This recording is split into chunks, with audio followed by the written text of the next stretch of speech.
Hi, I'm Pastor Stephanie Lape. I serve at Cross and Crown Lutheran Church in Rancho Cucamonga, California, and I am near my home. I came out of my car next to a park just a couple of blocks away from my home because sometimes it's nice just to come out and see the beautiful trees and the sky and get out of my home for a while. But because we are under mandate to remain on lockdown, I only go just literally 2 blocks away from my home.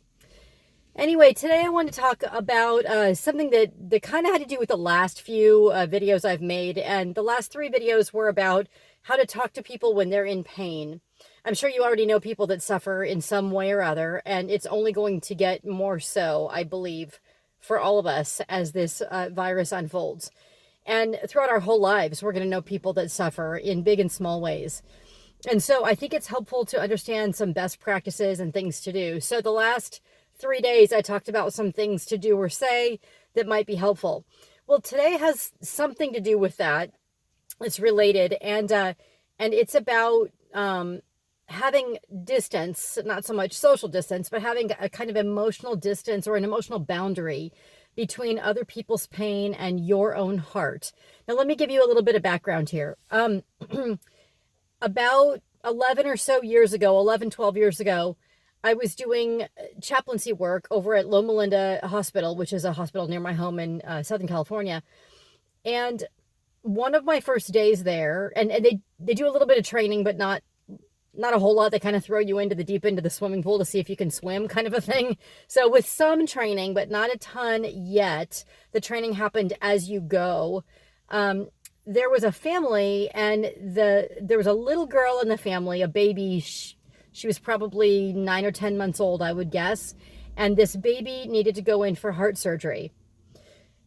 The doctors said that the baby would probably be fine. There wasn't much concern from the medical staff about how well the baby would do.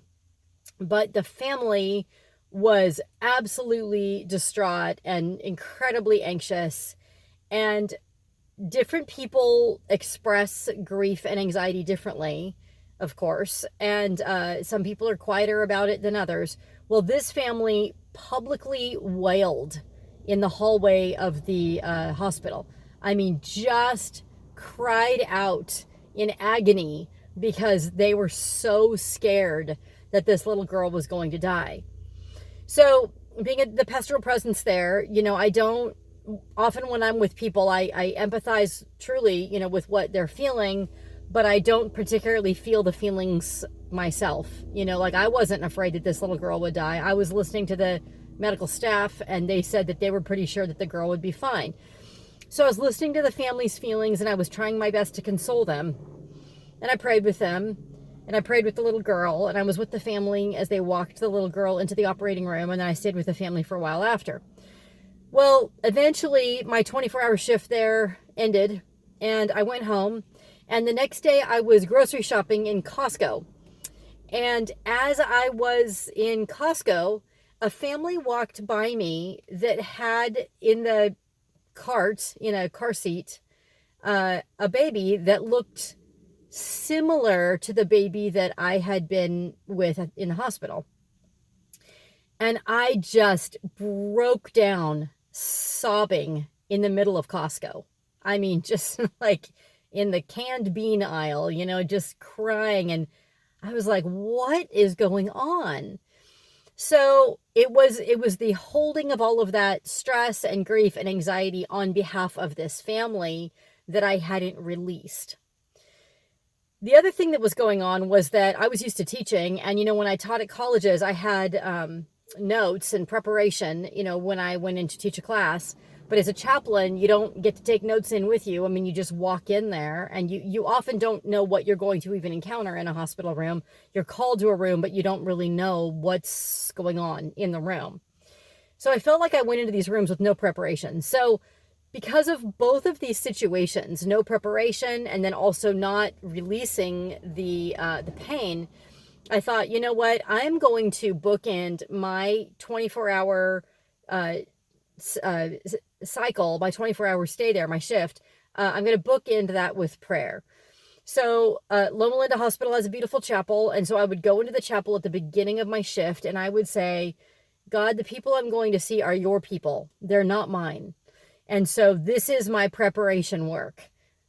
show up, please, God. Walk into those hospital rooms with me.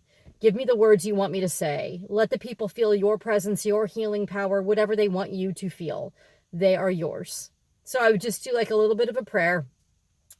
Then I would leave and I'd get about my business going on my shift. And then afterwards, the super important part afterwards was I'd go back into the chapel at the end of my 24-hour shift. And I would be tired and I'd want to go home, but I knew I had to do this.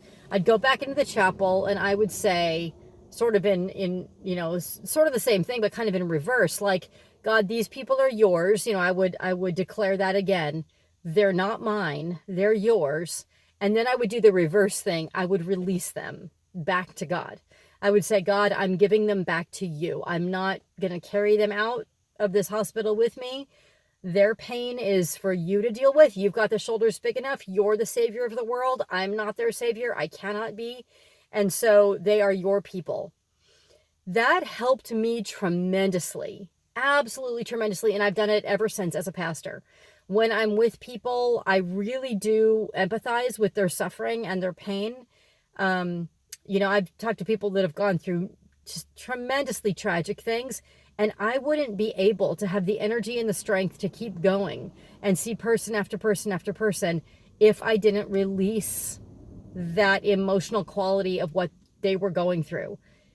Listen, if you're talking to somebody in pain, that's their pain. That's not your pain. You're going to occasionally feel like you're lamenting with them, which is fine. There's no judgment against that. Lamenting is fine. It's just part of the human range of emotions. In fact, I'm going to talk about that on Sunday a little bit during the worship service. However, you don't need to adopt their pain as your pain any more than you already will. You can know that you're not a bad person if you don't feel their pain with them. You are just as loving, you are just as caring, and in fact, you're going to be better for the next person if you can find a way to release it.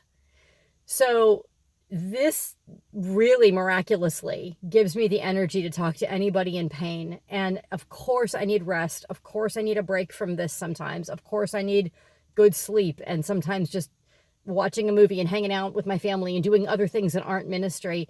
But I can really go for a very, very long time hearing a lot of people in pain because I know how to let it go. I know how to release it.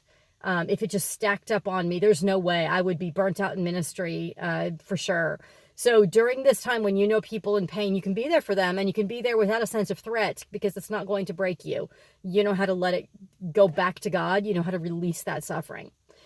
Thank you for watching. I hope this was helpful. Please subscribe if you have not yet. And also, we are having Holy Week services online. We're doing Palm Sunday this coming Sunday, Maundy Thursday, Good Friday, Easter Sunday. Everything is online. So I invite you to join us here on the YouTube channel. Thank you so much. Have a great day. Bye-bye.